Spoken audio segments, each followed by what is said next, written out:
The people were told that mining gold was too technical, that refining it required foreign technology, and that selling it on the market required Western banks. So Mali dug, while someone else counted.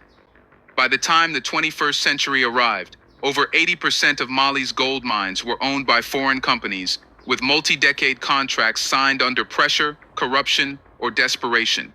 The wealth beneath the ground, once used to build Timbuktu's libraries, was now filling vaults in Toronto, Sydney, and Paris. But something was always off, because Mali never stopped shimmering beneath the surface. That shimmer, it wasn't just mineral, it was a memory.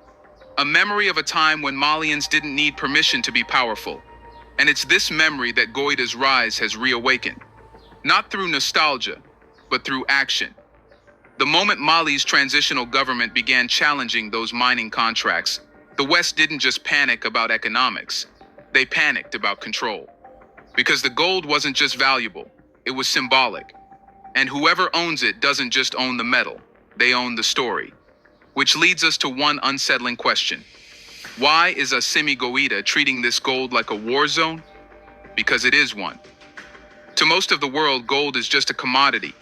But in Mali, it's a front line. A silent battlefield where every ounce carries a flag, either foreign or sovereign. Colonel Assimi Goïta isn't simply guarding gold. He's defending Mali's right to define itself.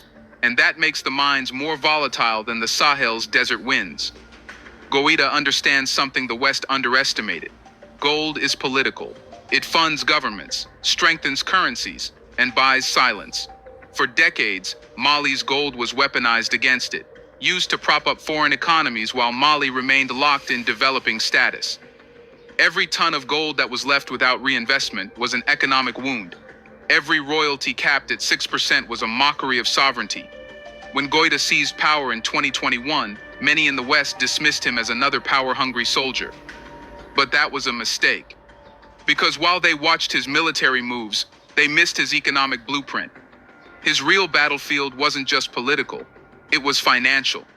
And at the center of it all stood gold.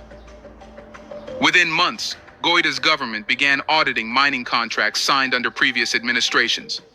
Many of these deals, now under investigation, were made during periods of intense IMF debt dependency or foreign diplomatic pressure. Some lacked transparency altogether. Others were brokered through shell companies tied to former French officials. Instead of chasing aid, Goïta turned inward. His administration pushed legislation requiring majority Malian ownership in future mining ventures.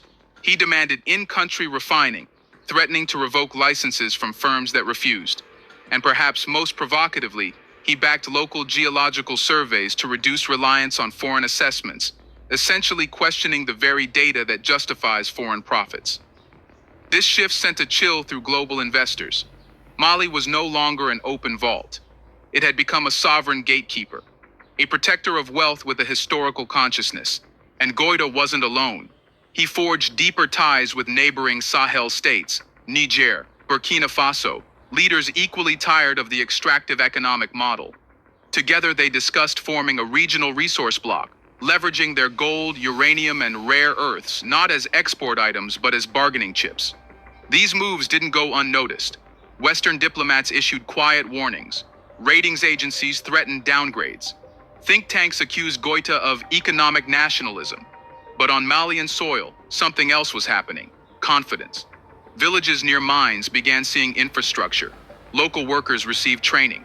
State television showed gold being melted, not in Canada, but in Mali. To Goïta, this wasn't just about minerals. It was about reversing an engineered dependency. If Mali couldn't own its gold, could it truly call itself free? But with foreign interests rattled and regional momentum building, a new question rises. Why is France, the old colonial master, suddenly so desperate to keep its boots near Mali's goldfields? Because for France, Mali isn't just an old colony, it's an economic artery. And that artery pumps gold, influence, and access straight into the heart of Europe's dwindling power.